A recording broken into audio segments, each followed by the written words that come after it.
Dear students, इस modern India के class में आपका स्वागत है। हम लोग मॉडर्न इंडिया में 1857 का रिवोल्ट पढ़ रहे थे। उसमें हम लोगों ने हिस्टोग्राफी पढ़ा और कॉजेज ऑफ द रिवोल्ट देखा। आज इसका तीसरा क्लास है और आज हम लोग देखेंगे कि जब चर्बी वाले कारतूस की अफवाह या घटना, जो कह लीजिए, चूँकि इसमें संदेह है, कुछ हिस्टोरियन कहते हैं कि ऐसा कुछ था नहीं, ये एक प्रोपेगेंडा था, ये एक अफवाह था। कुछ हिस्टोरियन कहते हैं कि नहीं, उसमें गाय और सुअर की चर्बी कारतूस में लगी हुई थी और अंग्रेजों ने जानबूझकर जांच नहीं करवाई, इसीलिए इस बात का वर्तमान समय में पता नहीं चल रहा। तो खैर, जो भी कारण हो, चर्बी वाले कारतूस से विद्रोह की शुरुआत बैरकपुर छावनी से होता है और मंगल पांडे ने इस विद्रोह की औपचारिक रूप से शुरुआत कर दी। लेकिन इसका विधिवत जो आरंभ होता है वो 10 मई को। तो हम लोग देखेंगे आज के क्लास में कि 10 मई के बाद विद्रोह कहाँ कहाँ फैला। ये विषय आज के समय में बहुत डिस्प्यूटेड है, विवादित है। और डिस्प्यूट इस मामले को लेकर के है कि इस विद्रोह का नेचर क्या था, इस विद्रोह का प्रसार या एक्सपेंशन एरिया क्या था। ये दो प्रश्न काफी विवादित रहा है और आप जिस समय में इस टॉपिक को पढ़ रहे हैं उस समय में इस विषय पे बहुत सारे रिसर्च यानी शोध हो करके आ चुके हैं। इसलिए आज जिस जगह पर हम खड़े हैं, जिस समय में खड़े हैं, उसमें बहुत हद तक जो पहले के विवाद थे, डिस्प्यूट थे, इस विद्रोह के एक्सपेंशन को लेकर के और नेचर को लेकर के, उसमें बहुत हद तक हम लोग सफलता प्राप्त कर चुके हैं और एक निश्चित विचार दे सकते हैं कि आखिर इस विद्रोह का एक्सपेंशन एरिया क्या था और इसका नेचर क्या था। तो आज का क्लास जो समर्पित है वो सिर्फ और सिर्फ इसके एक्सपेंशन पर है, विस्तार पर है। कल हम लोग जब मिलेंगे तो इसका नेचर यानी स्वरूप पर डिस्कस करेंगे और उसके बाद हमारा क्लास इस विषय पे समाप्त हो जाएगा। तो जैसा कि एक ट्रेडिशन रहा है हम लोग की क्लास का कि हर टॉपिक का एक इंट्रो देखते हैं, भूमिका देखते हैं और उसमें प्रयास करते हैं कि अंदर में जो बातें लिखी जा रही हैं उसको एक परिचयात्मक रूप से, एक इंट्रोडक्टरी तरीके से आपके सामने रखा जाए। तो इस कंटेक्स्ट में जो बातें कहनी है कि रिवोल्ट ऑफ 1857 यानी 1857 का जो विद्रोह है, इसके बारे में दो प्रकार का विचार उभर करके सामने आता है। Either it is a spontaneous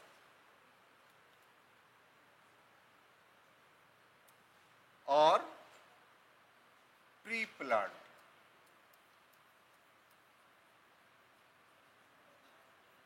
यानी क्या यह स्वतः स्फूर्त था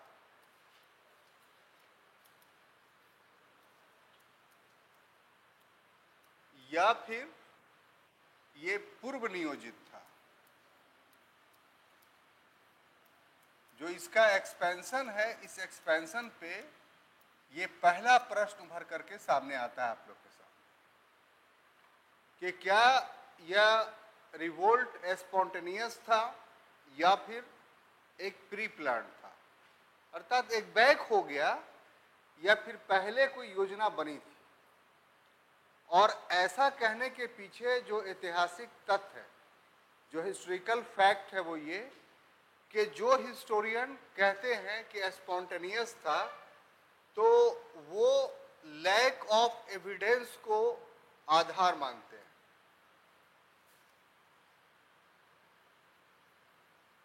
ठीक है, यानी साक्ष्य का अभाव।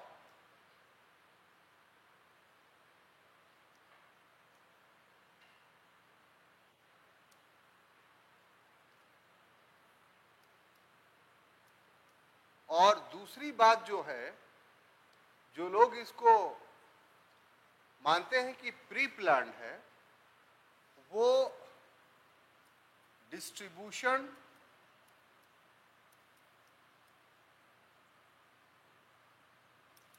ऑफ लोटस एंड ब्रेड,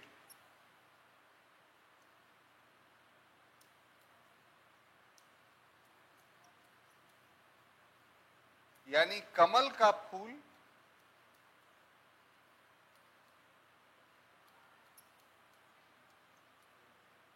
और रोटी का वितरण, ये प्रमाण के रूप में वो प्रस्तुत करते हैं। हम समझाते हैं आपको कि इसके पीछे क्या तर्क है और क्यों ऐसा कहा गया। तो सबसे पहले आपको ये फैसला करना है कि ये विद्रोह था क्या। क्या एक बैग शुरू हो गया, स्पॉन्टेनियस था, या प्री प्लान था। तो आखिर इस हिस्टोरियन के बीच में ऐसा विचार, ऐसा थॉट क्यों कर उभर करके सामने आया। तो उसके लिए साक्ष्य है, एविडेंस है।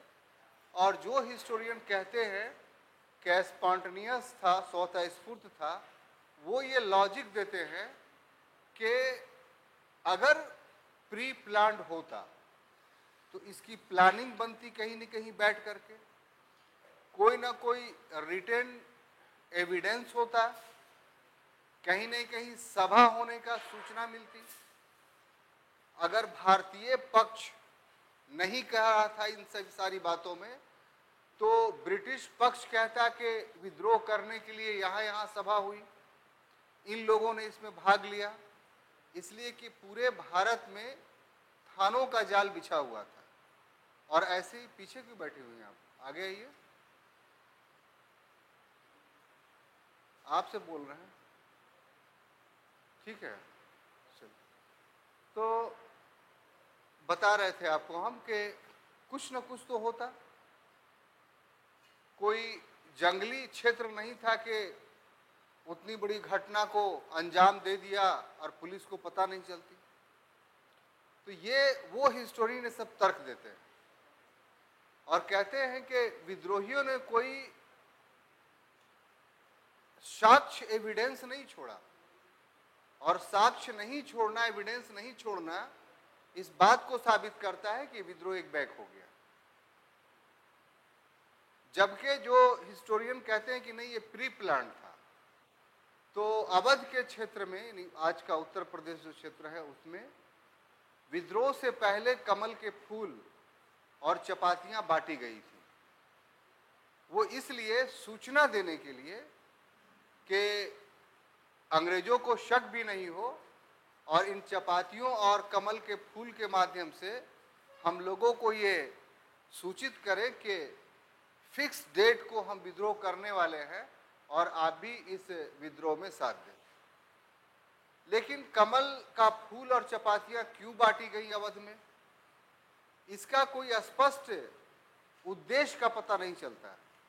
इतना है कि कमल का फूल और चपातियां बांटी गई, लेकिन किस लिए बांटी गई इसका कोई पता हम लोगों को नहीं चलता है। इसलिए ये कहना कि ये प्री प्लान था पूरी तरीके से, हम लोग जो है इसको आज की तारीख में 100% नहीं मान सकते। तो इस कंटेक्स्ट में कि क्या ये स्पॉन्टेनियस था या प्री प्लान था, इतिहास में अभी भी रिसर्च की और अनुसंधान की आवश्यकता है। ये तथ्य हम लोग का भी पूरा नहीं हुआ। अब इंट्रोडक्शंस में ही दूसरी बात जो हमें बतानी है आपको कि एक और विवाद होता है, और वो ये कि यह जो रिवोल्ट था,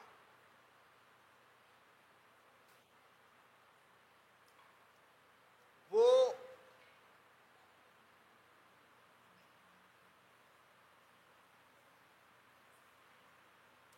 लिमिटेड था या इसका एक वाइड रेंज था। यानी क्या विद्रोह सीमित क्षेत्रों में किया गया या बहुत विस्तृत क्षेत्रों में किया गया। तो यहाँ पर लिमिटेड का अर्थ जो है वो अर्बन से है, अर्थात कुछ वर्षों पहले तक कहा गया कि ये सिर्फ शहरी क्रांति है, शहरी विद्रोह है। शहर के लोगों को शिकायत थी अंग्रेजों से, खासतौर से उन लोगों को जो शासक वर्ग थे और अंग्रेजों ने उनके सत्ता को चुनौती दी थी। जैसे बहुत सारे जमींदारों की जमींदारी छीन ली गई, या डॉक्ट्राइन ऑफ लैप्स व्यवगत सिद्धांत के तहत बहुत सारे रजवाड़े के राज छीन लिए गए। तो इन लोगों ने विद्रोह किया। तो शुरुआती दौर में जब रिसर्च उतने नहीं हुए थे तो माना जाता था कि ये इन्हीं असंतुष्ट लोगों का विद्रोह है, यानी अर्बन रेवोल्यूशंस है, अर्बन रिवोल्ट है। लेकिन अब के समय में पता ये चलता है कि अर्बन के साथ साथ इसका विस्तार जो है वो रूरल एरिया में भी था, यानी ग्रामीण क्षेत्रों में भी था। अब यहाँ पर कुछ हिस्टोरियंस का व्यू जिन्होंने रिसर्च किया वो आपको देना पड़ेगा। उसमें जो हिस्टोरियन है वो है रंजीत गुहा,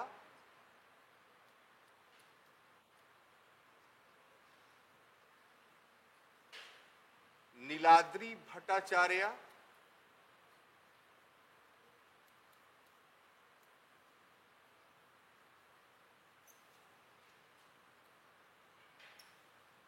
और एरिक एस्टॉक।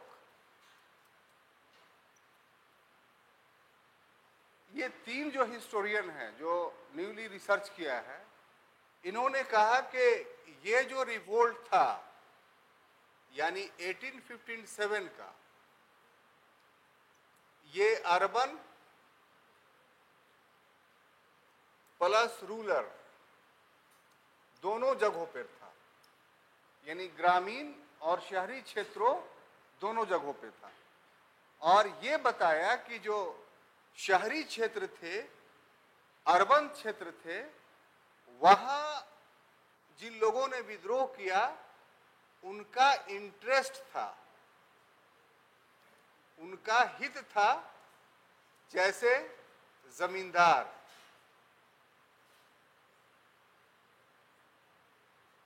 जैसे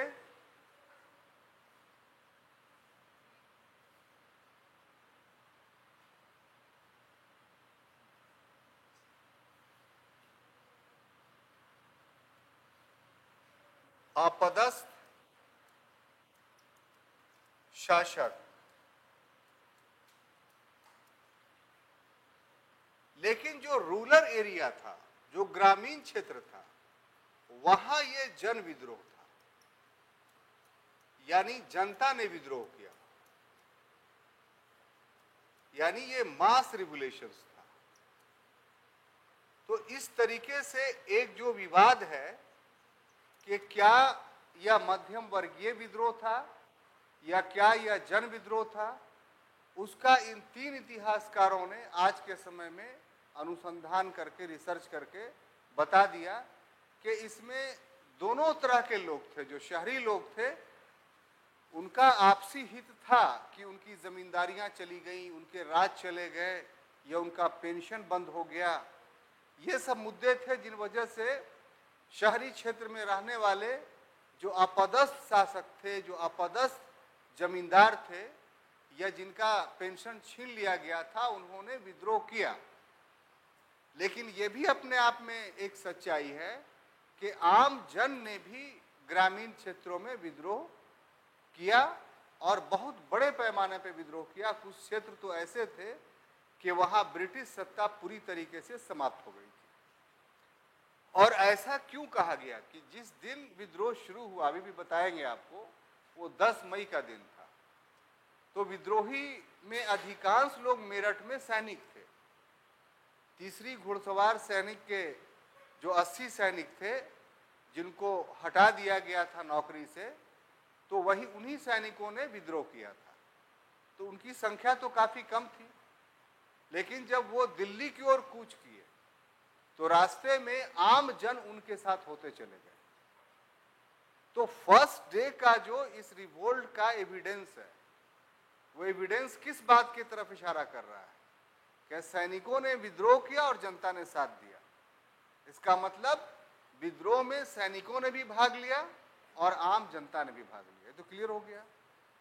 तो ये हम आपको समझाने के लिए अपनी तरफ से ये एक एग्जाम्पल्स दे रहे हैं। बीच में अंदर में जब पढ़ाएंगे तो आपको बताएंगे कि कौन कौन से ग्रामीण क्षेत्र थे और कौन कौन से लीडर थे जिन लोगों ने विद्रोह का नेतृत्व किया।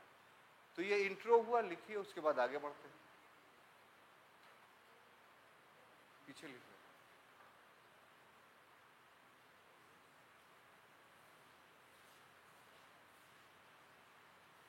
आपका पहला क्लास है क्या? अभी तो ग्रेजुएशन नहीं किए होंगे, +2 और ग्रेजुएशन में एडमिशन लिए हुए हैं। कहाँ लिए हुए हैं? वो लेंगे, ठीक। तो क्या बनने के लिए आए हैं? IAS direct, marvellous. और आपका ही पहला क्लास है। आपका क्या उद्देश्य है? PTUT दी है कभी? 1-2 बार हुआ। और आपका?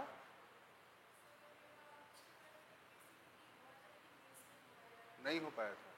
लिखती हैं कि नहीं? लिख के खूब दिखाइए। जैसे क्लास ले रहे हैं ना, ये तो हम जो भी टॉपिक पढ़ाते हैं वो एक दिन में, या बहुत बड़ा होता है तो 2 दिन में क्लियर हो जाता है। उसको लिख के दिखाइए। तब मेंस का मतलब है कि राइटिंग स्किल आपका अच्छा होना चाहिए, और ये सब एक दिन में नहीं आता है। मिठाई साहब और बाकी लोग तो परिचित हैं ही। हाँ, आपका साहब बहुत दिन के बाद आए। क्यों? शादी करने गए थे? कोई मिली ही नहीं। ठीक।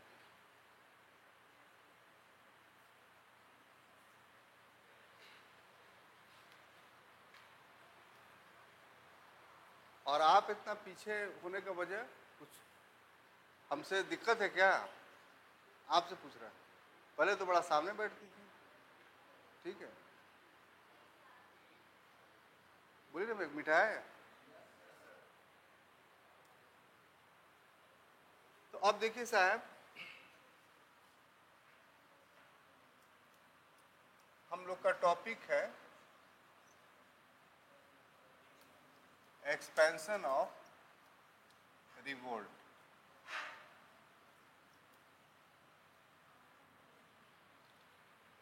तो देखिए, हम कुछ एरिया चुनते हैं जो बड़े बड़े एरिया थे उसको, और उसके आधार पर तय करेंगे कि ये विद्रोह किन किन क्षेत्रों में फैला था। और जो हम आपको आज पढ़ा रहे हैं, तो इसके बावजूद भी अभी इस पे रिसर्च होना, अनुसंधान होना बाकी है। ऐसा नहीं आप समझ लेंगे कि जो सर बता दिए एक्सपेंशंस का एरिया, विद्रोह सिर्फ उन्हीं क्षेत्रों में हुआ था, बल्कि अनुसंधान चल रहा है। बहुत सारे रिसर्चर्स हैं जो इसके एक्सपेंशंस को, एरिया को देख रहे हैं। तो अभी तक जो सूचना है, जो इन्फॉर्मेशंस है, उस सूचना के आधार पे हम एक्सपेंशन ऑफ रिवोल्ट ऑफ 1857 को देखने जा रहे हैं। तो उसमें सबसे पहला जो लेते हैं हम, वो है दिल्ली।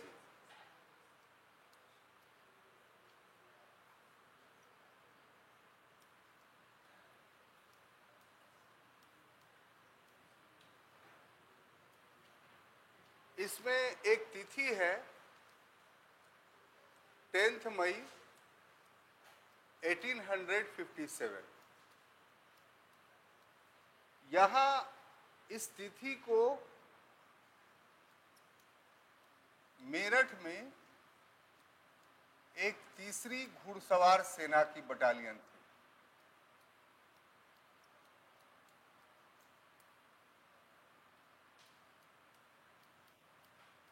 और इस सेना ने कारतूस, जो अफवाह फैल चुका था उसके इस्तेमाल करने से मना कर दिया। और जब मना कर दिया तो 80 सैनिकों को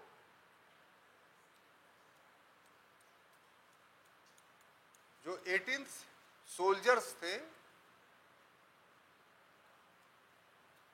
नौकरी से निकाल दिया गया। ठीक है।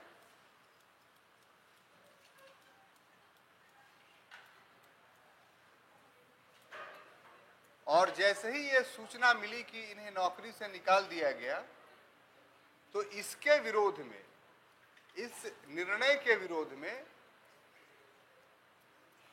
मेरठ के सैनिकों ने, जो भी बटालियन वहां थी,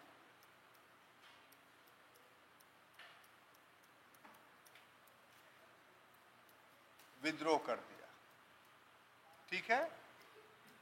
तो ये बाज़ाब्ते तौर पे विद्रोह की शुरुआत थी। और इस तरीके से जो 10 मई का डेट है वो ओरिजिन ऑफ रिवोल्ट के नाम से, डेट के नाम से जाना जाता है। अब ये जब हो गया तो इस समय मेरठ में मेजर हैविट,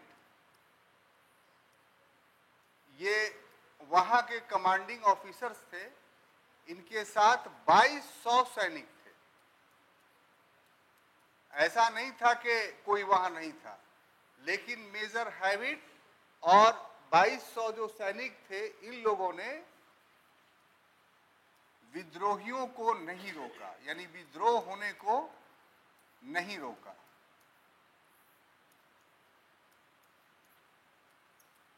अब प्रश्न ये उठता है कि क्यों नहीं रोका।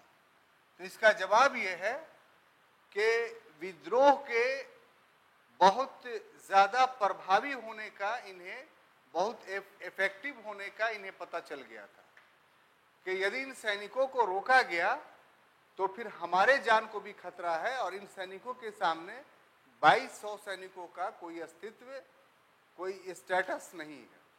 और इस कारण हैविट ने नहीं रोका और विद्रोह वहां सफल हो गया मेरठ में। अब उसके बाद इनके पास दो विकल्प थे। एक कि ये कलकत्ता जाते, क्योंकि उस समय जिस समय विद्रोह हुआ था ब्रिटिश शासन का हेडक्वार्टर कलकत्ता था, दिल्ली नहीं था। और अगर ये लोग कलकत्ता जाते तो हो सकता था कि विद्रोह सफल हो जाता, क्योंकि हेडक्वार्टर था और वहां का उस जगह पर अगर कब्जा विद्रोही कर लेते तो फिर अंग्रेज पूरे भारत को कंट्रोल नहीं कर पाते। लेकिन विद्रोही कलकत्ता दो कारणों से नहीं गए। एक कारण तो यह था कि मेरठ से दूरी पर स्थित था और उस समय जो साधन उनके पास थे वो इतने नहीं थे कि इतने सारे लोगों को लेकर के वो कलकत्ता जाए। इसमें यह भी खतरा था कि बीच में बहुत सारी मिलिट्री और पुलिस चौकियां मिलती जिनसे उनको सामना करना पड़ता। और दिल्ली को उन लोगों ने ये चुना कि दूरी भी बहुत कम है, पैदल मार्च भी करेंगे तो हम लोग पहुंच जाएंगे, और मेरठ और दिल्ली के बीच में कहीं पर बड़ा सैनिक छावनी नहीं है, तो रेसिस्टेंस का भी कोई डर नहीं था।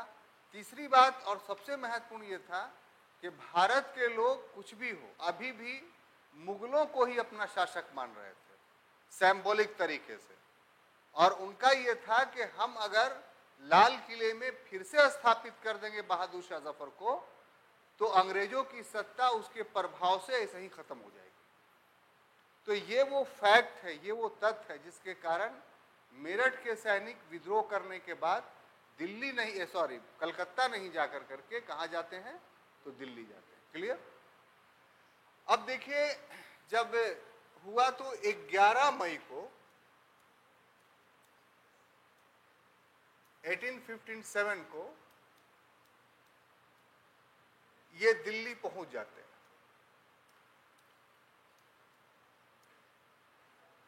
और यहां दो काम इस तिथि को होता है। एक तो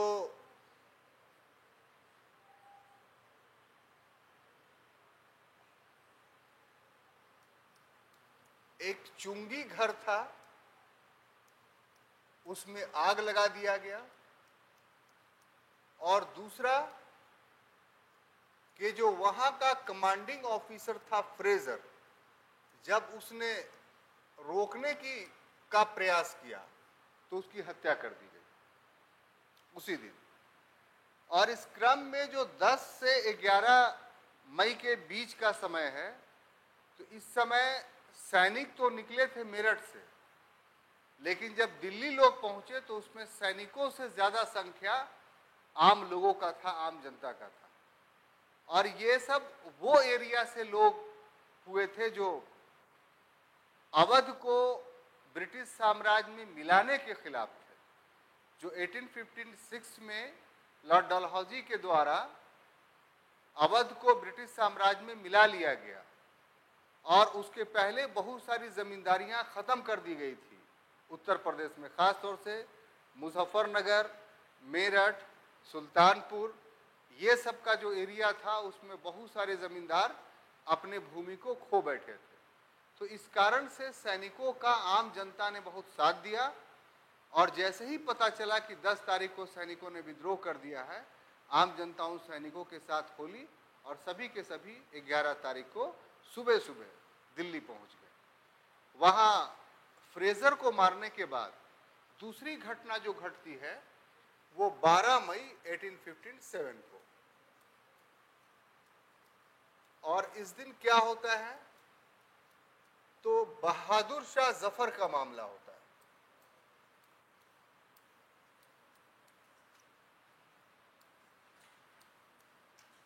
आपको पहले की क्लास में हम बता चुके हैं कि बहादुर शाह जफर की स्थिति क्या थी। तो अब वो सिर्फ नाम मात्र का शासक था, और अगर क्षेत्र के हिसाब से कहिए तो सिर्फ लाल किला उसके कब्जे में था। लाल किला से बाहर की जो भूमि थी, उस भूमि पर भी उसका कोई अधिकार नहीं था। सारे के सारे ब्रिटिश शासन के अधीन चले आए थे, और वो खुद ब्रिटिश पेंशन याफ्ता था।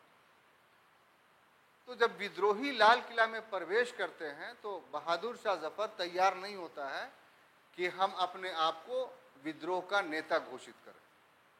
तो विद्रोहियों ने बंदूकें तान दी बहादुर शाह जफर पर कि अगर नहीं अपने आप को आप इस विद्रोह का नेता घोषित करते हैं तो आपको फिर मरना होगा। तो ऐसी परिस्थिति में बहादुर शाह ने अपने आप को विद्रोह का नेता इस दिन घोषित किया। और उसी दिन बहादुर शाह के नाम एक पत्र सर्कुलेट करवाया गया पूरे भारत के देसी रियासतों के पास कि बहादुर शाह जफर के नेतृत्व में हम लोग विद्रोह कर रहे हैं और आप भी विद्रोह में साथ दीजिए, और जब विद्रोह सफल हो जाएगा तो बहादुर शाह जफर अपना पद छोड़ देंगे। इसका अर्थ क्या हुआ? इसका अर्थ ये हुआ कि जो जो क्षेत्रीय राजा अपने एरिया में राज कर रहे थे उनका राज फिर से स्थापित हो जाएगा। और इसके लिए इस दिन तय हो गया इस तिथि को कि एक कि बहादुर शाह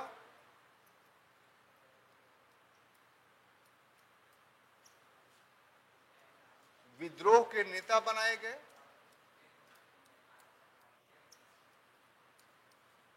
और दूसरा जो काम किया गया वो ये कि बोर्ड ऑफ एडमिनिस्ट्रेशन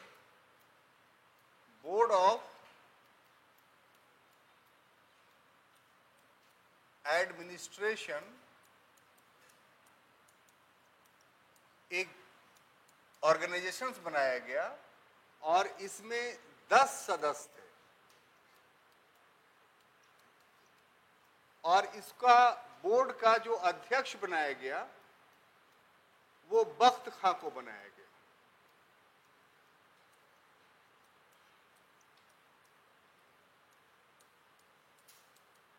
ठीक है, ये किस लिए कि बहादुर शाह जफर कार्य नहीं करेंगे, वो सिर्फ सिंबॉलिक है, प्रतीकात्मक है।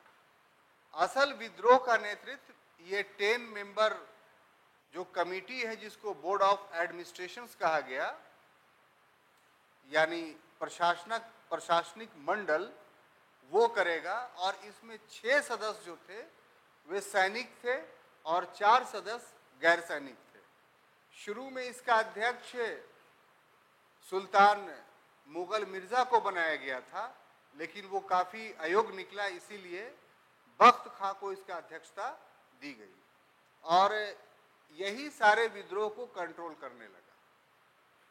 विद्रोह काफी दिल्ली में जो था वो विध्वंसकारी था, काफी डिसेस्टिव था और ऐसा लग रहा था कि अब दिल्ली से विद्रोह के कारण जो है भारत से सत्ता समाप्त हो जाएगी।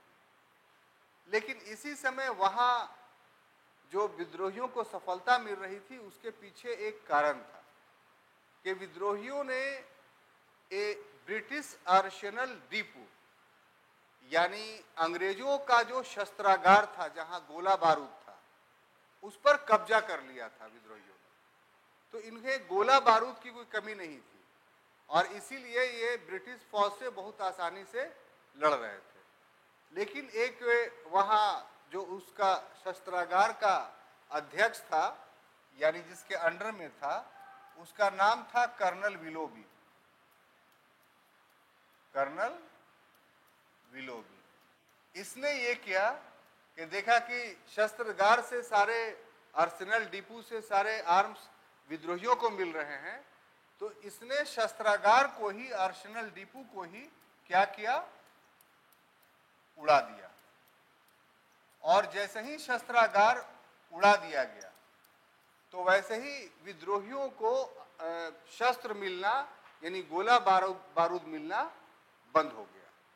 और फिर जो उस समय का गवर्नर जनरल था कैनिंग, उसने शिमला से दो व्यक्तियों को, एक लॉरेंस और दूसरा निकोलसन,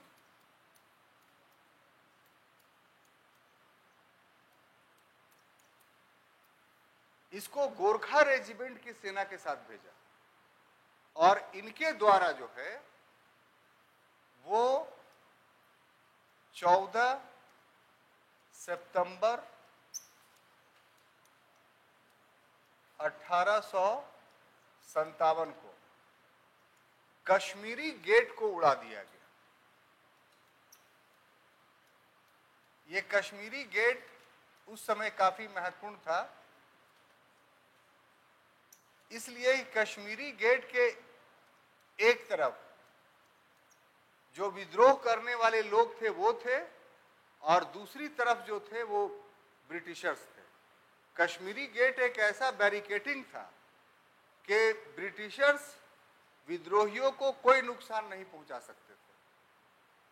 तो जब लॉरेंस और निकोलसन आया तो उसने सबसे पहला काम यह किया कि कश्मीरी गेट को ही उड़ा दिया और उसके प्रमाण आज भी आप दिल्ली जाइएगा कश्मीरी गेट देखने के लिए तो आपको उसका साक्ष्य, उसका प्रमाण देखने को मिल जाएगा, क्योंकि जिस तरीके का विशाल कश्मीरी गेट था वो अब नहीं रहा। तो कश्मीरी गेट का उड़ना दिल्ली का पतन था। लेकिन उस तारीख को, 14 तारीख को, दोनों पक्षों के बीच बहुत भीषण संघर्ष होता है। कहा जाता है कि दिल्ली के रोड खून से लथपथ हो गया था, भर गया था। अगर विलोबी इसके पहले शस्त्रागार को, आर्सेनल्स को नहीं उड़ाता तो हो सकता था कि जीत निकोलसन या लॉरेंस की नहीं होती बल्कि जीत विद्रोहियों की होती। विद्रोही बहुत आक्रामक रूप से, एग्रेसिव तरीके से लड़े, लेकिन शस्त्र, आर्म्स की कमी के कारण उनको हार का सामना करना पड़ा और इस तरीके से 1857 का जो दिल्ली में विद्रोह का रूप था वो दब गया। अब इसके बाद अंग्रेजों का दमन चक्र चलता है, तो थोड़ा उसको देखते हैं।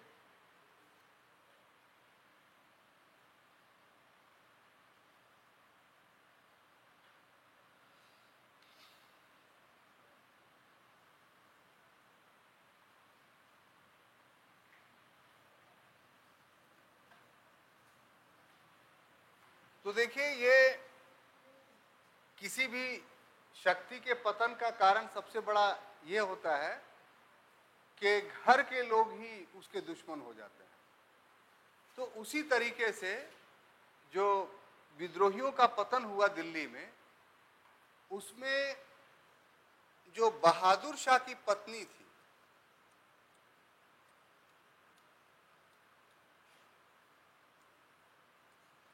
जिसका नाम जीनत महल था। क्या नाम था? जीनत महल। ये बहुत सेंट लगाया करती थी, इसीलिए इसको महक परी भी कहा था। ऑब्जेक्टिव क्वेश्चन आता है कि महक परी के नाम से कौन जानी जाती थी? तो जीनत महल। ये क्या करती थी जीनत महल? कि लाल किला की सभी सूचनाएं, लाल किला ही से सब कुछ होता था, विद्रोह का संचालन वो अंग्रेजों को दे दिया करती थी। और ये भी विद्रोह दिल्ली में असफल होने का कारण था।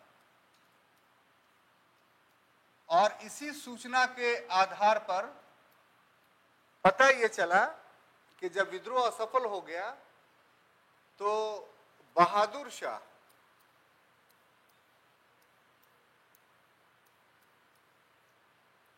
और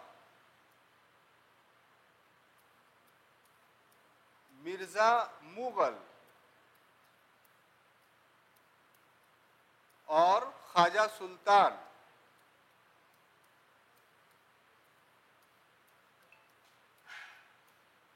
और अबू बकर,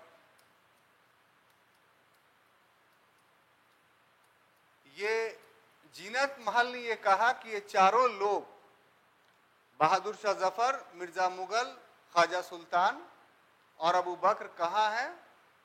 तो हुमायूं के मकबरे में छिप गए हैं जाकर के। ये सूचना दिया। अगर ये सूचना नहीं देती तो अंग्रेज नहीं पकड़ पाते इन लोगों को और इनकी जान बच जाती। अब जानिए कि ये कौन है? तो मिर्जा मुगल और ख्वाजा सुल्तान ये बहादुर शाह जफर का पुत्र है। और ये कौन है? तो बहादुर शाह जफर का पौत्र है, अबू बकर।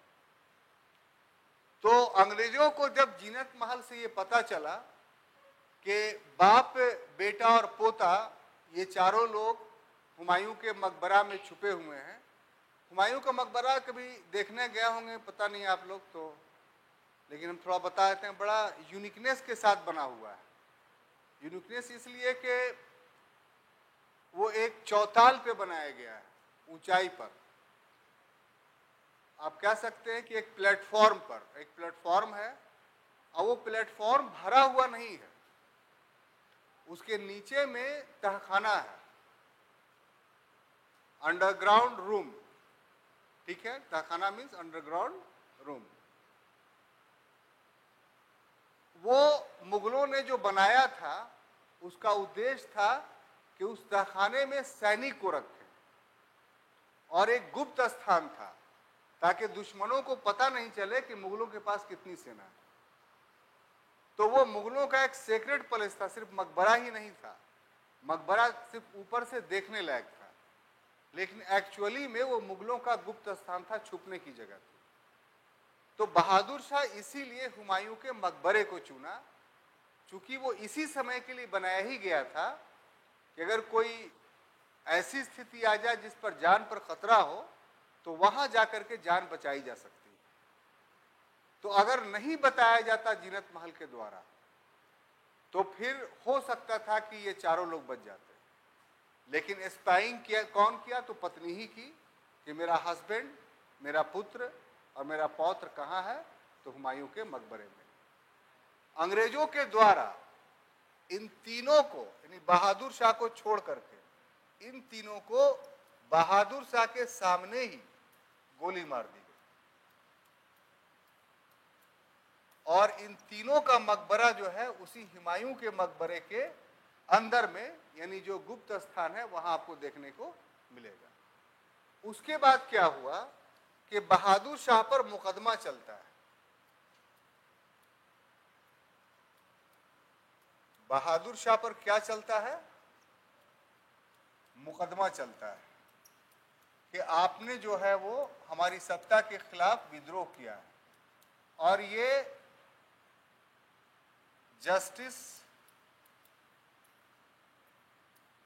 हैरियट की अदालत में, उस समय वहाँ के कोर्ट का जो चीफ जस्टिस था उसका नाम था जस्टिस हैरियट, उसकी अदालत में मुकदमा चलता है और इसमें जो सजा दी जाती है वो ये कि बहादुर शाह जफर को रंगून निर्वासित किया जाता है, रंगून के निर्वासन का सजा दिया जाता है। आप कह सकते हैं कि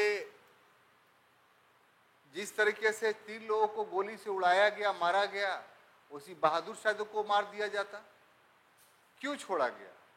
तो उसके पीछे कारण है कि अंग्रेज बहुत सोची समझी नीति अपनाते थे। उनको ये पता था कि बहादुर शाह जितना भी कमजोर हो, अशक्त हो, लेकिन एक चीज तो है कि भारत की जनता उसे अपना शासक मान रही है, तो अगर हम इसको गोली मार देते हैं तो विद्रोह और विकराल हो जाएगा। हम दिल्ली पर कब्जा किए हैं ना, अभी बाकी जगहों पे तो विद्रोह हो रहा है, तो इसलिए उसको एक प्रोसेस के तहत कोर्ट में हाजिर करके और उस पर मुकदमा करके उसको निर्वासित कर दिया गया। ये यानी बहादुर शाह जफर, बहादुर शाह और जीनत महल, और उसका एक और बेटा बच गया था जिसका नाम था जमा बख्त, जमा बख्त। ये पश्चिम बंगाल में एक जगह है बजबज, अभी भी ट्रेन से जाएंगे तो आपको मिलेगा ये रेलवे स्टेशन, समुद्री किनारा भी है। बजबज से इन लोग को एक जहाज पर बैठा करके रंगून भेज दिया गया और इसी जगह पर 1862 ईस्वी में बहादुर शाह जफर की मृत्यु हो गई। बाकी लोग का क्या हुआ उस पर इतिहासकार मौन है, इसलिए इस पर प्रश्न हमसे ना कीजिएगा, ठीक है। तो इस तरीके से मुगलों का अंत हुआ और दिल्ली पर अंग्रेजों का कब्जा हुआ।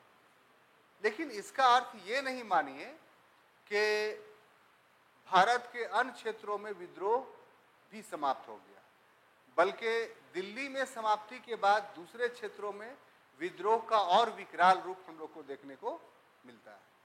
तो इसको मिटाऊं? जल्दी कीजिए, फास्ट। आप लिख नहीं रही हैं? लिख ली।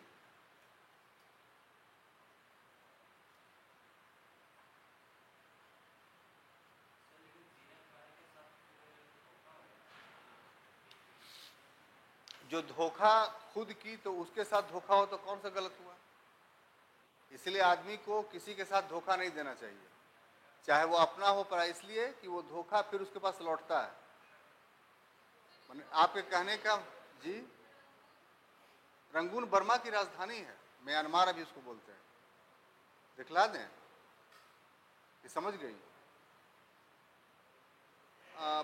इधर आप जाइएगा अरुणाचल प्रदेश, नागालैंड, मणिपुर, मिजोरम, उसके ठीक बगल में है, सबका बॉर्डर मिलता है उससे। अभी भी रंगून में उसका मज़ार है, मोदी जी गए थे, बर्मा जब गए थे तो बहादुर शाह जफर के मज़ार पे गए।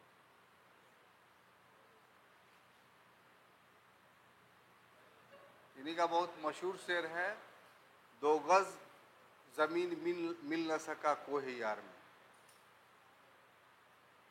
वही इन्होंने रंगून में रह करके लिखा था। हो गया साहब? अब देखिए दूसरा जो टॉपिक है जो हम बताना चाहते हैं वो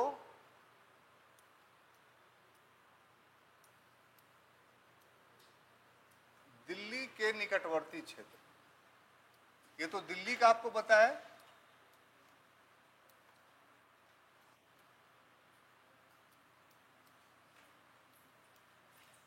लेकिन इसका जो नियरेस्ट एरिया था वहां भी विद्रोह जो है वो फूट पड़ा। और इस कंटेक्स्ट में हम देखते हैं कि सबसे पहले जो क्षेत्र था वो था हिंडन और सिकंदराबाद। सिकंदराबाद वो मत समझ जाइएगा आंध्र प्रदेश वाला, ठीक है, हैदराबाद वाला। ये सिकंदराबाद दिल्ली के निकट में भी था। यहां विद्रोह हुआ। उसके अलावा पलवल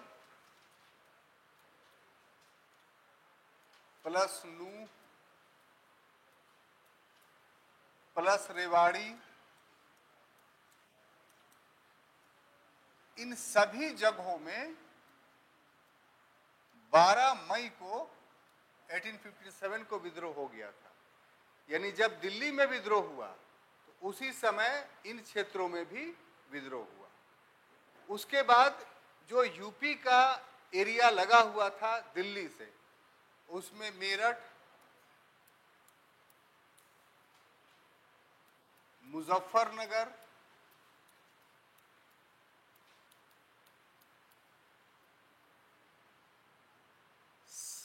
सीतापुर, इन सभी जगहों पे भी विद्रोह हुआ।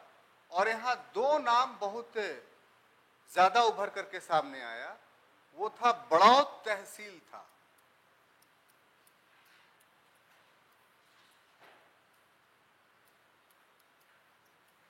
यहां के जमींदार थे शाहमल।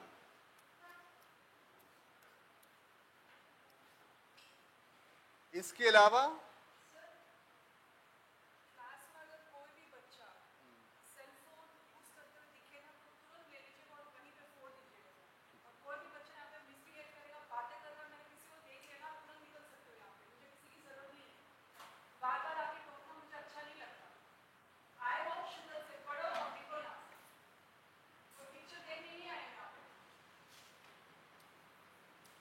उसके बाद एक और जमींदार थे शाह वली दाद।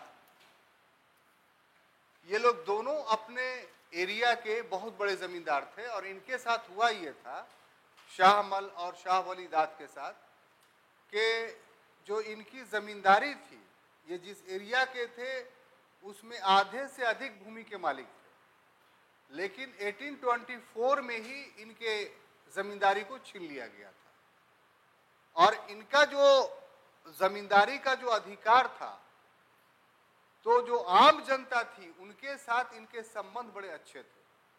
इसलिए इनकी जमींदारी जब शाहमल और शाह वलीदाद खां की छीनी गई तो उस एरिया के लोगों को, यानी जिनके ये जमींदार थे, वो काफी आक्रोशित हुए और इनका साथ दिया और ये दोनों इलाके में अंग्रेजों की सत्ता पूरी तरीके से खत्म हो गई। जो भी ब्रिटिश ऑफिसर्स थे उसमें आग लगा दिया गया। इसके अलावा आगे चल करके आप देखिएगा तो 20 मई को मेरठ में, उसके बाद 27 मई को इटावा में,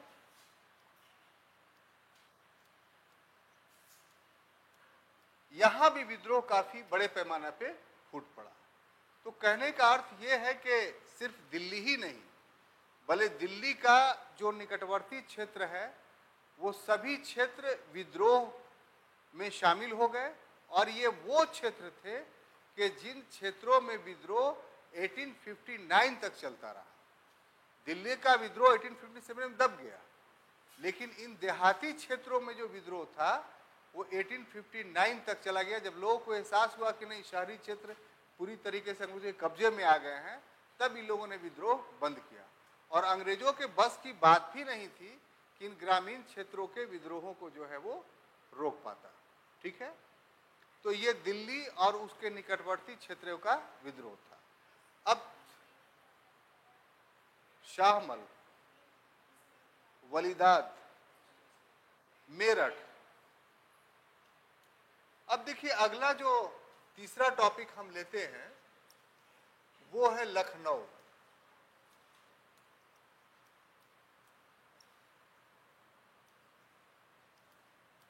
ये काफी विद्रोह का जो है वो महत्वपूर्ण क्षेत्र था। ठीक है, यहां विद्रोह के कारण क्या थे? तो विद्रोह का दो कारण था।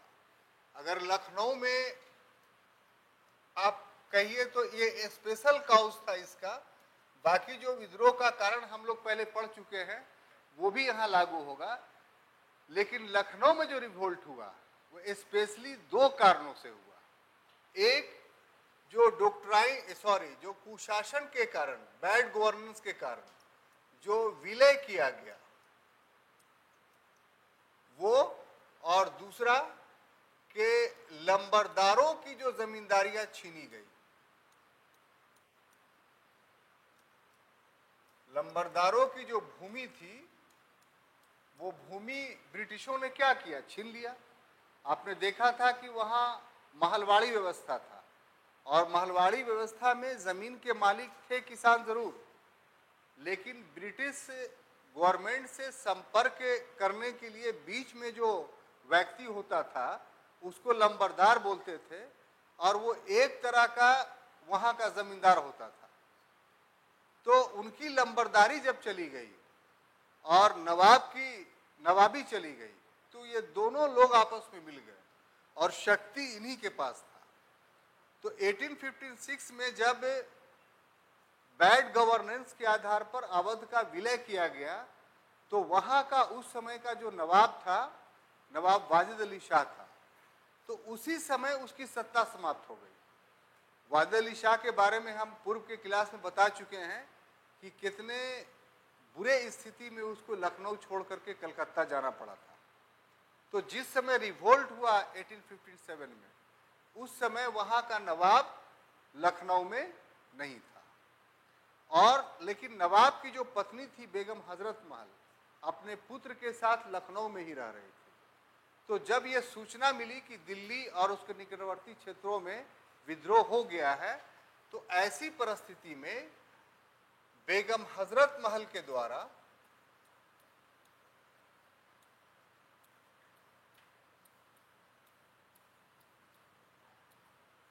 तीस मई 1857 को विद्रोह शुरू हो गया। ये लखनऊ से शुरू हुआ, और उसके बाद जल्द ही इसका प्रसार हो गया। जैसे सीतापुर, गोंडा, बहराइच, बाराबंकी, ये सारे एरिया में जो है विद्रोह फैल गया, और इतना विकराल था कि आप कभी भी वहां जाएंगे तो आज भी इस विद्रोह के एविडेंस आप वहां देख सकते हैं। हम जगह बता देंगे पढ़ाने के बाद आपको। तो जब बेगम हजरत महल ने विद्रोह किया, तो उसके बाद जो दूसरा तिथि है वो है 30 जून 1857। इसमें एक युद्ध होता है, चिन्हट का युद्ध। कभी कभी ऑब्जेक्टिव ये क्वेश्चन आता है, खासतौर से यूपीपीएससी दीजिएगा तो उसमें ये जरूर आता है। सीतापुर के तरफ अगर आप जाएंगे लखनऊ से, तो वहीं पर चिन्हट एक छोटा सा गांव है, तो वहीं अंग्रेजों और विद्रोहियों के बीच घमासान युद्ध होता है। कहा जाता है कि पूरा खेत खून से भर गया था, और वहां अंग्रेज चिन्हट के युद्ध में बुरी तरीके से पराजित हुए। तो अभी कुछ दिन पहले मैंने आपको बताया था कि जिसका विलय कर लिया जाता था, ये जो सहायक संधि स्वीकार कर लेता था, तो ऐसे जगहों पे एक अंग्रेज रीजेंट रहता था। तो हमने बताया कि 1798 में इसने सहायक संधि स्वीकार कर ली थी, तो वहां रीजेंट रहता था। तो रीजेंट जहां रहता था उसको बोलते थे रीजेंसी, माने उसके रहने की जगह। तो वो अकेले थोड़ी था, पूरी फौज के साथ, पूरे ऑफिस के साथ रहता था वो। तो वहां रीजेंसी बनी हुई थी, जो अभी बड़ा इमामबाड़ा है, जिसको आप भूल भुलैया कहते हैं, तो उसी इलाके में रीजेंसी भी है। तो जब चिन्हट का युद्ध अंग्रेज हार गए, तो सभी के सभी रीजेंसी में आकर के सुरक्षित महसूस करने लगे, क्योंकि वो एक किलाबंद भवन था बहुत। लेकिन विद्रोहियों ने यहां भी नहीं छोड़ा और 17 जुलाई 1857 को रीजेंसी को भी जीत लिया, रीजेंसी पर हमला कर दिया। यही हम कहना चाहते हैं कि 1857 के विद्रोह का साक्ष्य और कहीं मिले या नहीं मिले, लेकिन इस रीजेंसी में आप घूमने के लिए जाइएगा तो आपको आज भी मिलेगा। यहाँ जो रीजेंट था लॉरेंस, वो अपनी बेटी के साथ रहा करता था, तो बड़ा एक यूनिकनेस वहाँ हमको देखने को मिला उस रीजेंसी में कि आज एयर कंडीशंस का इस्तेमाल आप करते हैं। लखनऊ एक बहुत गर्म जगह है, वहाँ की गर्मी आपको बर्दाश्त हो जाएगी चूँकि आप गया के रहने वाले हैं, लेकिन दूसरी जगह के जाएंगे तो उनको बर्दाश्त नहीं होगी। तो कभी भी आपको जीवन में अवसर मिले तो ज़रूर जाइए ये सब चीज़ देखने के लिए कि प्राकृतिक रूप से अंग्रेजों ने एयर कंडीशन बनाया था। ज़मीन के नीचे कमरा बनाया गया था जिसमें कोई कंक्रीट का इस्तेमाल नहीं था, और उसके ऊपर में खिड़कियां थी और थोड़ा सा माने ज़मीन से 5 फीट ऊंचा होकर के छत था, और फिर सीढ़ियां थी, वहीं वो रहता था। मई जून बहुत भयंकर गर्मी वहाँ होती है, तो हम इत्तेफाक से उसी समय घूमने गए थे, बहुत परेशान थे।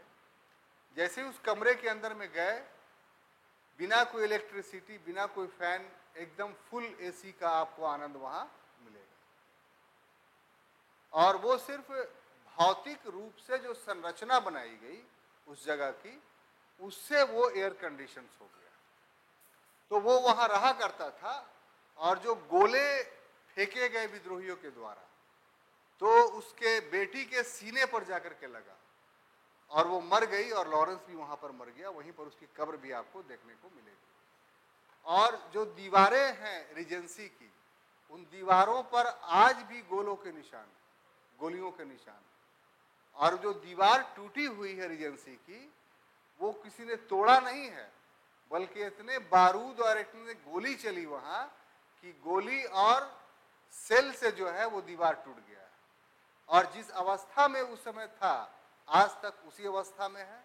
गवर्नमेंट ने उसको यादगार के रूप में रखा है कि सारे जगह के विद्रोहों में लखनऊ का विद्रोह, चिन्हट का युद्ध और रीजेंसी का युद्ध, इसमें विद्रोहियों ने पूरी अपनी शक्ति लगा दी थी, और ये दोनों जगहों पे अंग्रेज हारे थे। बात समझ में आई? कैनिंग का दिमाग खराब हो गया। तब कैनिंग को खुद हिम्मत नहीं पड़ रहा था, तब जाकर के अगस्त में डेट नहीं है क्लियर, कानपुर से आउटरम और हैवलॉक को भेजा गया सैनिक के साथ, आउटरम प्लस हैवलॉक। लेकिन आपको सुनकर ताजुब होगा कि ये दोनों भी पराजित हुए, आउटरम और हैवलॉक। हद तो ये हो गई कि हैवलॉक की इस में मृत्यु हो गई थी। तो ये भी ऑब्जेक्टिव क्वेश्चन आता है कि लॉरेंस के अलावा और किसकी मृत्यु हुई थी 1857 के विद्रोह में? तो हैवलॉक की हुई थी। तब जो मुख्य सेनापति था उस समय, कैनिंग तो गवर्नर जनरल था, मुख्य सेनापति कमांडर इन चीफ जो था वो कैंपवेल था। तो अंत में जो है कैंपवेल ने विद्रोह का दमन किया पूरी तरीके से, और बेगम हजरत महल जो थी उनको भागकर नेपाल जाना पड़ा, और वो नेपाल चली गई। इस प्रकार अवध या लखनऊ जो कहिए, वहां विद्रोह हुआ, और उस विद्रोह को इस ढंग से दबाया गया। क्लियर? तो जल्दी कीजिए, बहुत सा टॉपिक है, आज खत्म करके जाना है।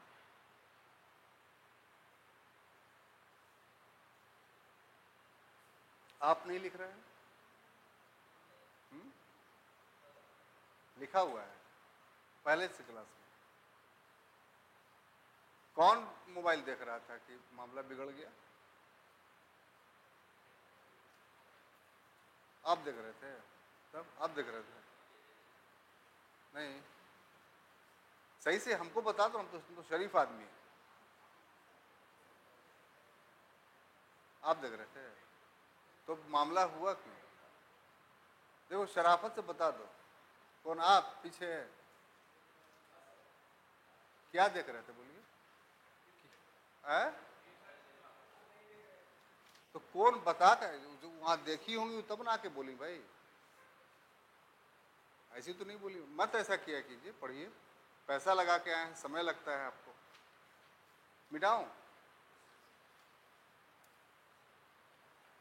ये कितना नंबर था? 4 था ना? 3 था। चौथे नंबर पे हम लोग लिखते हैं कानपुर। ठीक है, कानपुर में जो लीडरशिप उभर करके सामने आता है, यहाँ के जो नेता थे उनका नाम था धोंधू पंडित। धोंधू पंडित ये उनका वास्तविक नाम था, उर्फ नाना साहब। ये नाना साहब कौन है पता है आपको? बोलिए तो।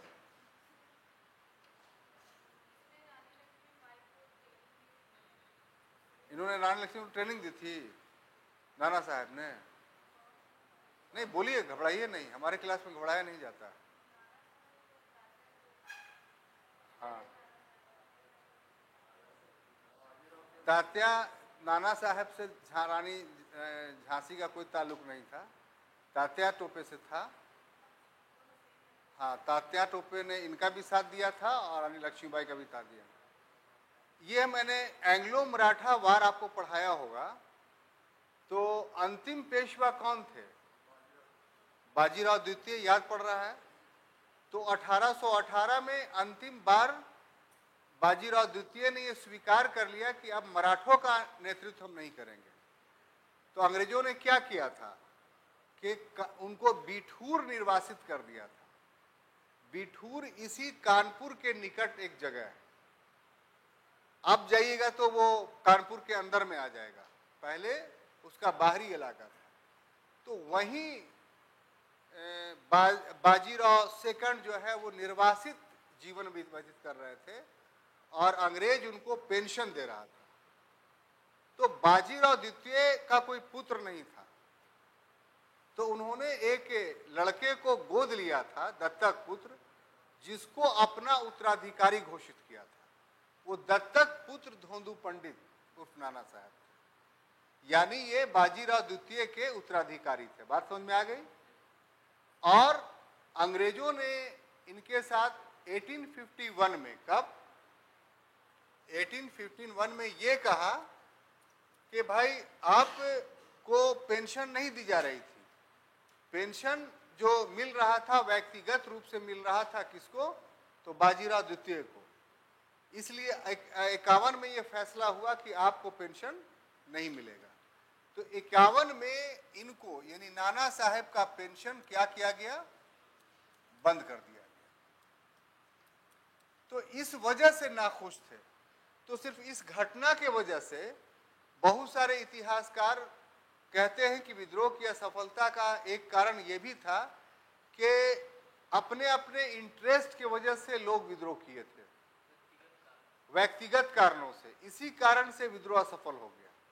तो ये आज के समय में कहना युक्त नहीं है। ठीक है, ऐसी बात नहीं है कि इनका लस्ट था, लेकिन इस तरह का पेंशन औरों का भी बंद किया गया था, लेकिन औरों ने तो विद्रोह नहीं किया। तो पेंशन बंद होना विद्रोह का कारण होगा, तो सभी पेंशन जिनका जिनका बंद हुआ था वो विद्रोह करते। पहली बात।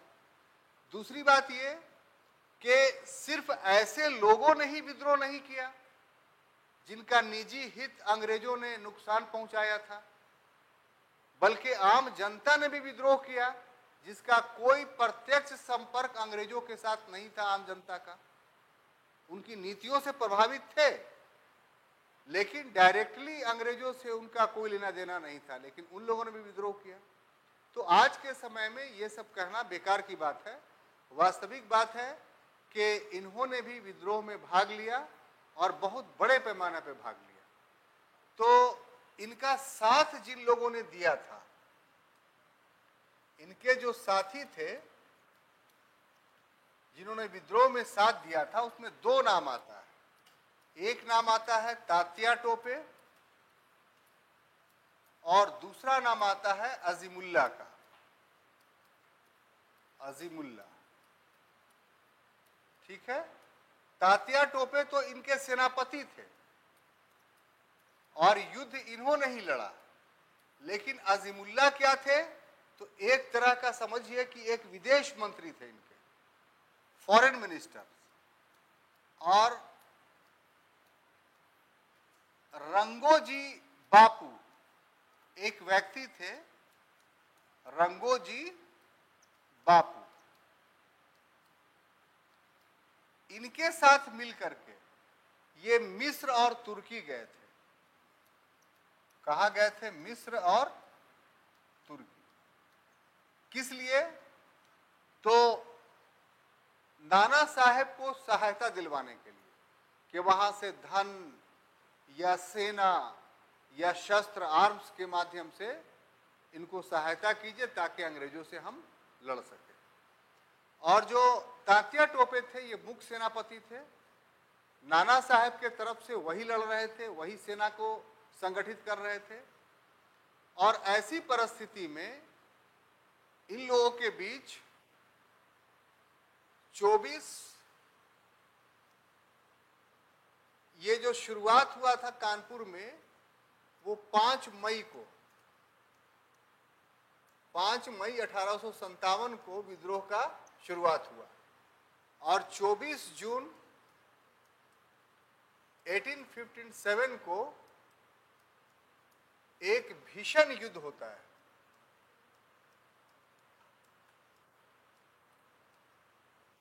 और इस भीषण युद्ध में जनरल ह्यूगैसी जो अंग्रेजों का कमांडिंग ऑफिसर था, वो क्या करता है? तो आत्मसमर्पण करता है, सरेंडर। ये नहीं कि सिर्फ हारता है, बल्कि नाना साहब के सामने क्या करता है कि अब हम नहीं लड़ सकते, अब हमें छोड़ दो।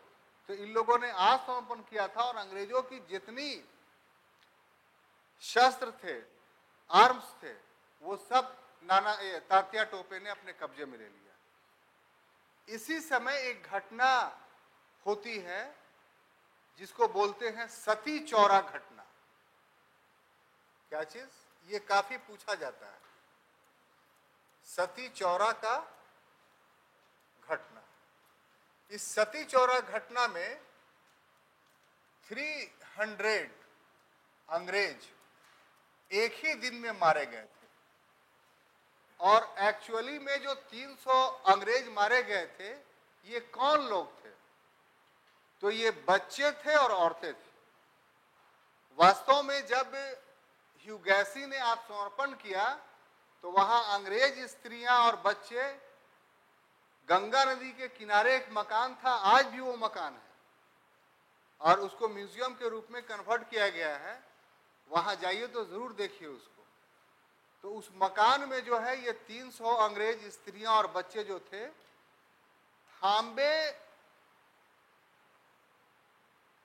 थाम्बे नाम है, उसने ये इल्जाम लगाया कि नाना साहब ने इन पर हमला करवा दिया विद्रोहियों के माध्यम से और 1 घंटे के अंदर ये 300 बच्चे और औरतें को मार दिया गया। लेकिन एक अंग्रेज औरत है, उसने लिखा इस बात को कि 300 अंग्रेज बच्चे और औरतों की हत्या हुई सती चौरा में, ये गलत बात नहीं है। लेकिन इसमें नाना साहब का कोई योगदान नहीं था। नाना साहब के आदेश से जो है वो ये घटना अंजाम नहीं दिया गया।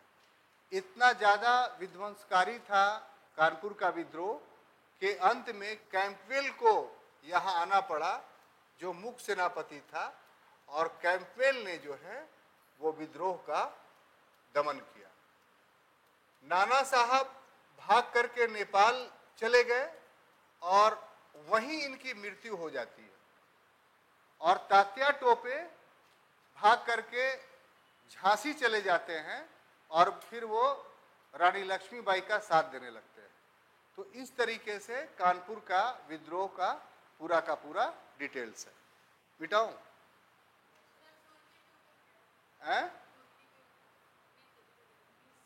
मिस्र, हाँ। इसका वीडियो अपलोड हो जाता है, तो आपको नोट्स बनाना अगर होगा तो उसको देख करके भी नोट्स बना सकते हैं, क्योंकि सेंटेंस जो हम बोल रहे हैं उसमें रहेगा। यहाँ तो उसका शॉर्ट फॉर्म लिख रहे हैं।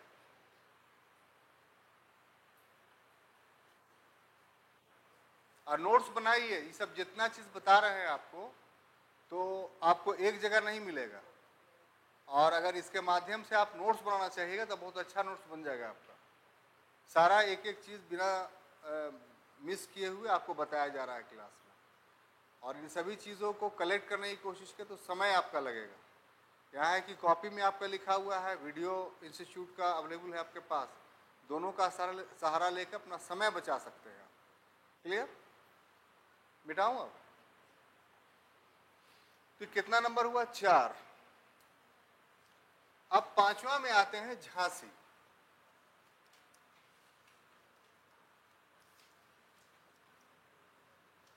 अच्छा, एक बात बताइए कि झांसी अभी इस समय किस राज्य में है?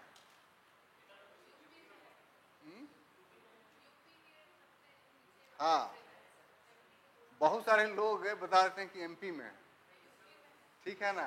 तो आपका बहुत बहुत शुक्रिया कि आप सही इंफॉर्मेशन रखते हैं।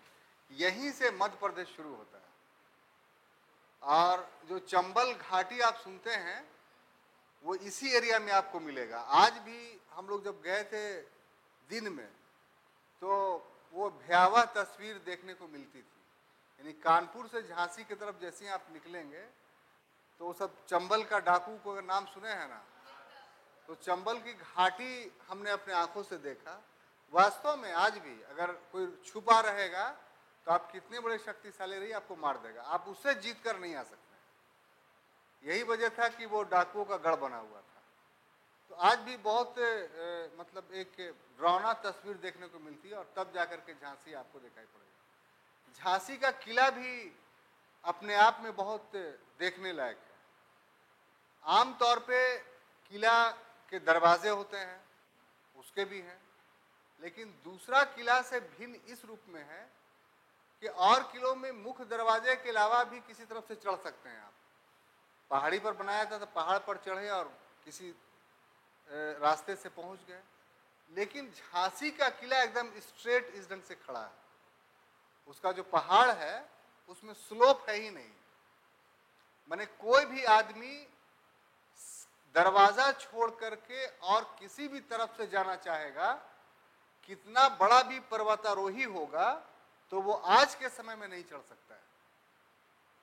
और दरवाजा भी जो बनाया गया है वो भी बड़ा विशिष्टता के साथ। जो लोग यहाँ गए होंगे देखे होंगे कि शुरू में ऐसे घुसा, फिर इतना मोड़ है रोड का कि आप अगर दोस्त हैं तभी आराम से पहुंच सकते हैं अंदर में। अगर आप शत्रुता लेकर के, दुश्मनी लेकर के उस रास्ते में चढ़े हैं तो आप बीच में ही मारे जाइएगा। तो ये संरचना जो है काफ़ी मार्वलस था, और ऐसे में रानी लक्ष्मीबाई ने 8 दिन तक वहाँ मुकाबला किया। अंग्रेजों की भी शक्ति आपको समझ में आ गई होगी कि इतने सुदृढ़ किला को उसने किस ढंग से फतह किया।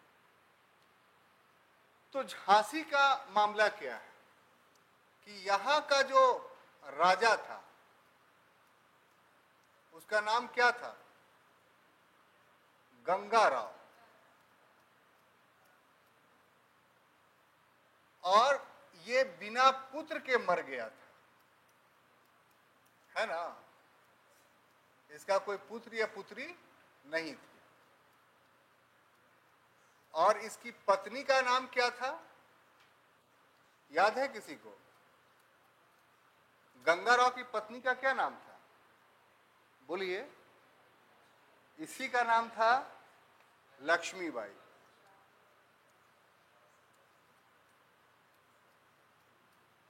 ये झांसी की नहीं थी। और लक्ष्मीबाई ने एक लड़के को गोद लिया जिसका नाम था दामोदर राव। दामोदर राव ये क्या था? उसका अडॉप्टेड सन था। अडॉप्टेड जो हिंदी होंगे लिख लेंगे, यानी दत्तक पुत्र था। ठीक है। और आप जानते हैं कि डॉक्ट्राइन ऑफ लैप्स का सिद्धांत लागू किया गया था 1848 में डलहौजी के द्वारा, और उसके तहत कहा गया था कि जो रियासत हमने बनाई है उसको गोद लेने का अधिकार नहीं होगा। तो गंगा राव की जो ये रियासत थी झांसी की, वो अंग्रेजों की बनाई हुई थी, इसलिए उस रूल के मुताबिक दामोदर राव अब शासक नहीं बन सकता था। तो इसी कारण से रानी लक्ष्मीबाई ने 5 मई को, यानी 5 मई 1857 को विद्रोह कर दिया। विद्रोह का मतलब क्या है कि जब डलहौजी ने नहीं माना तो किला खाली करने के लिए फौज आई, ब्रिटिश फौज, कि अब आप राजा है नहीं, हटिए, ये इलाका हमारा हो गया। तो उन्होंने ब्रिटिश फौज को घुसने नहीं दिया, यही विद्रोह था। तो 5 को शुरू हुआ और 8 दिन तक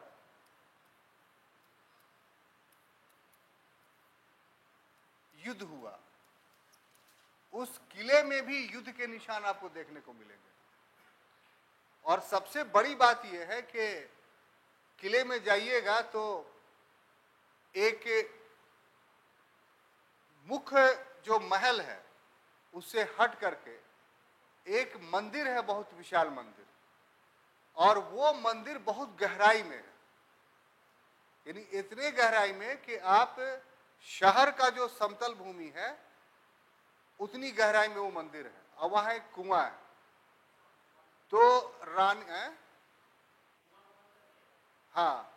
तो रानी लक्ष्मीबाई की एक सहेली थी जो मुस्लिम थी, वो युद्ध करते हुए मारी गई थी, उसकी कब्र उसी जगह पर है जहां पर मंदिर है। तो ये एक यूनिकनेस हम लोग को देखने को मिला।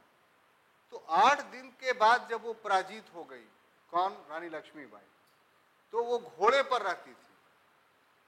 तो अभी देखने से ऊपर में डर लगता है किला के ऊपर, वो घोड़े समेत जो है ऊपर से कूद गई नीचे। जहां पर कूदी तो घोड़ा वहीं पर मर गया, लेकिन ये घायल हुई, बच गई। घोड़े की भी कब्र वहीं पर है अभी भी, आप जाइएगा तो देखेंगे। और यहां से 8 दिन बाद वो कहां चली आई? कालपी। और कालपी में इनका साथ दिया तात्या टोपे ने। तात्या टोपे ने। एक अंग्रेज जो इनको हरा रहा था उसका नाम था ह्यूरोज। इसको जिम्मा ही मिला था कि तुमको रानी लक्ष्मीबाई को हरा देना है। तो वहां इसने युद्ध किया झांसी में, वहां पराजित किया रानी लक्ष्मीबाई को, लेकिन मार नहीं सका। तो फिर कहां चला आया? कालपी, चूंकि रानी कालपी चली आई तो हीरोज कालपी चला आया। कालपी में भी हीरोज जीत गया रानी लक्ष्मीबाई से। तो फिर उसके बाद, कालपी के बाद, रानी लक्ष्मीबाई इस युद्ध को हारने के बाद ग्वालियर चली जाती है। और ग्वालियर में एक घटना घटता है कि बैजाबाई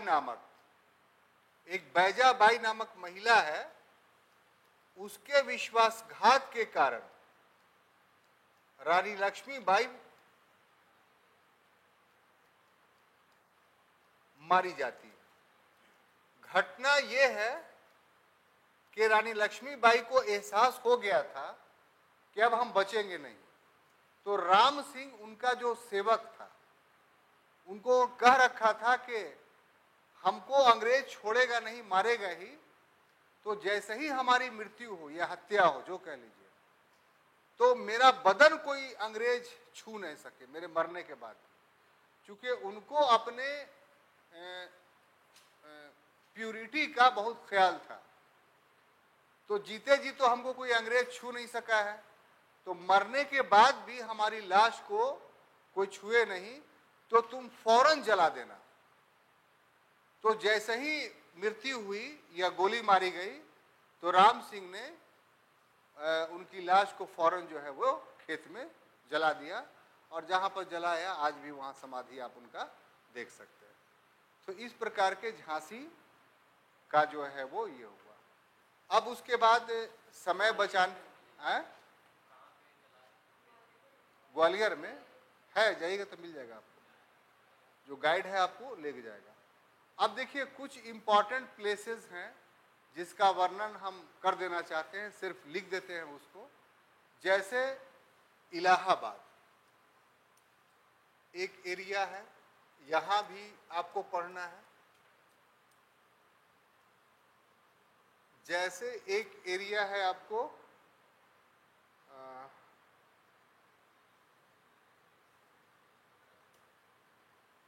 बिहार, ठीक है।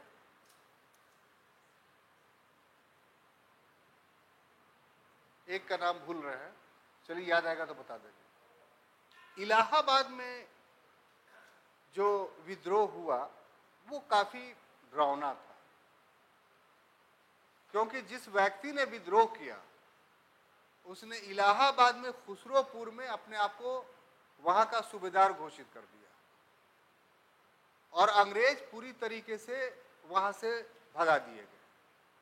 तो अंग्रेजों ने अपना सबसे क्रूर रूप कहीं दिखाया तो वो इलाहाबाद में दिखाया। कर्नल नील जो बनारस का सैनिक कमांडिंग ऑफिसर था वहां गया, और जितने भी विद्रोही पकड़ाए, तो नियम था कि अरेस्टिंग होती थी, जेल भेज दिया जाता था, मुकदमा चलता था, ये सब होता था। इलाहाबाद में ये हुआ कि जो इलाहाबाद में मेन सड़क है, उस सड़क में बहुत पेड़ हुआ करता था। उन सारे पेड़ों पर कर्नल नील ने जो है विद्रोहियों को टंगवा दिया, यानी फांसी दिलवा दी, और उनकी लाशों को हफ्ते दिन तक छोड़ दिया देखने के लिए कि आइंदा कोई विद्रोह नहीं करे। तो ये काफी क्रूरतापूर्वक व्यवहार अंग्रेजों के द्वारा किया गया। बिहार का तो आप लोग जानते ही हैं कि यहाँ विद्रोह का जो सबसे बड़े लीडरशिप उभर करके आए थे वो जगदीशपुर जो आरा में है उसके बाबू कुंवर सिंह, इन्होंने विद्रोह किया था। और ये उत्तर प्रदेश में जहाँ विद्रोह ज़्यादा विध्वंसकारी था वहाँ विद्रोहियों का साथ देने के लिए निकले थे। और अतरौली एक जगह है, वहाँ मालसन को बहुत बुरे पैमाने पर पराजित किया था। उसके बाद भी और भी युद्ध हुए थे, लेकिन अंत में इनको गोली लगी हाथ में। तो उस समय मेडिकल फैसिलिटी इतनी नहीं थी, तो इन्होंने खुद अपने हाथ को काट लिया। और ये एकमात्र ऐसे विद्रोही हैं कि अंग्रेजों के कब्जे में नहीं आए। यूपी में भी युद्ध किया, फिर लौट के जगदीशपुर आए, और जो पॉइजन फैल गया था तो अंत में 26 अप्रैल 1858 ईस्वी को इनकी अपनी जगह पर, जहाँ जगदीशपुर इनका घर है, वहीं इनकी मृत्यु हो गई। यहाँ भी अंग्रेजों ने बहुत बुरा बर्ताव किया कि इनके जितने महल थे सब में आग लगा दिया, सबको तोड़ दिया, और सारी संपत्ति जो है वो जब्त कर ली, छीन ली। उस समय बाबू कुंवर सिंह की हमने जो रिसर्च किया है उसमें हमको पता चला कि उनकी जमींदारी में एक साल में 3 करोड़ का टैक्स वसूल होता था। ठीक है, एक बुक है जो केपी जायसवाल रिसर्च इंस्टीट्यूट में रखा हुआ है, तो उससे हमने लिया था जी। तो वही हमने वहाँ कहा राजगीर में कि एक इल्जाम लगा था बाबू कुंवर सिंह को कि इन्होंने भी अपनी जमींदारी बचाने के लिए की थी विद्रोह। तो जिन जमींदारों ने अंग्रेजों का साथ दिया उनकी जमींदारी तो बच गई, और कुंवर सिंह 3 करोड़ के मालिक थे। इनको तो पहले कोशिश करना चाहिए थी कि हम अंग्रेजों से मिल जाए, लेकिन अपनी जमींदारी ही नहीं दी, अपनी जान भी दी। तो इसका मतलब ये था कि ये बेवकूफ आदमी थे, इनको अपना लक्ष्य था जमींदारी का नहीं, ये वास्तव में देशभक्त थे, ये देश की आजादी के लिए लड़ रहे थे। इसीलिए इसको एक जन आंदोलन या प्रथम स्वतंत्रता आंदोलन कहने में कोई अतिशयोक्ति नहीं होगी। ये सब तो वो नाम थे जो जाने जाते हैं। कुछ नाम ऐसे हैं जो अनजाने हैं, जैसे गोरखपुर। ठीक है, गोरखपुर में एक लोकल लीडर उभर करके सामने आए थे जिनका नाम था गजाधर सिंह।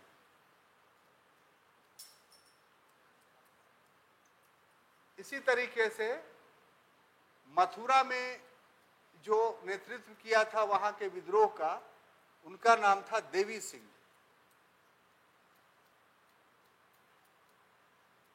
मेरठ में जो विद्रोह का नेतृत्व किया था उनका नाम था कदम सिंह।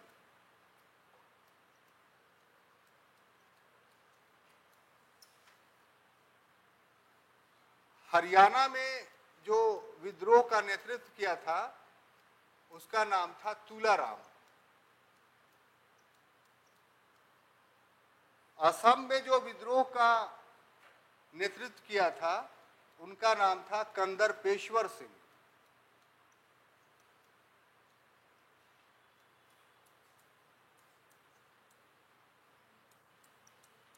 और अगर क्षेत्रीय स्तर पर देखा जाए तो पटना में अगर किया था, ये डिस्प्यूटेड क्वेश्चन बना था, केस हुआ था, पीर अली।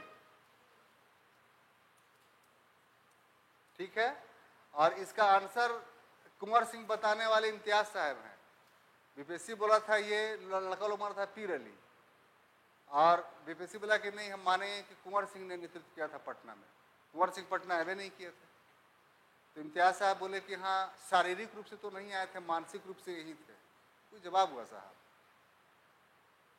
और आप गया के रहने वाले हैं तो यहाँ भी अली करीम नामक व्यक्ति ने स्थानीय आधार पे विद्रोह में साथ दिया था। यहाँ के भूमियारों ने इनका बहुत साथ दिया था। 3 महीने तक अपने गांव में विद्रोह के बाद सुरक्षित रखा। फिर यहाँ से पटना गए, पटना से फिर यूपी गए। यूपी के बाद क्या हुआ इनके साथ, वो कोई लेआउट आज तक नहीं मिलता है। तो इस तरीके से छात्रों, जो इतना व्याख्या किया गया एक्सपेंशन ऑफ 1857 के क्रम में, तो उसमें ये बात साबित हो गया कि ये विद्रोह सिर्फ ये कहना कि एक जमींदारों और राजाओं ने अपनी सत्ता को बचाने के लिए विद्रोह किया, ये पूरी तरीके से गलत था। बल्कि 1857 का विद्रोह एक जन विद्रोह था, जिसमें अपदस्थ शासकों ने भी साथ दिया, अपदस्थ राजाओं ने भी साथ दिया, और समाज के सभी वर्गों ने अपने अपने स्तर से साथ दिया। भारत का एक बहुत बड़ा क्षेत्र इसमें शामिल था, यहाँ तक कि ग्रामीण क्षेत्रों में भी यह विद्रोह फैला। अभी इस विषय पर, यानी एक्सपेंशन ऑफ 1857 रिवोल्ट पर रिसर्च होना अभी और बाकी है। जितना रिसर्च हो करके सामने हम लोग के पास आया, उस आधार पर हम कह सकते हैं कि 1857 का विद्रोह एक जन विद्रोह था, एक मास मूवमेंट था। अगले क्लास में हम फिर मिलेंगे नेचर ऑफ 1857 के रिवोल्ट के साथ। तब तक के लिए अनुमति दीजिए। धन्यवाद।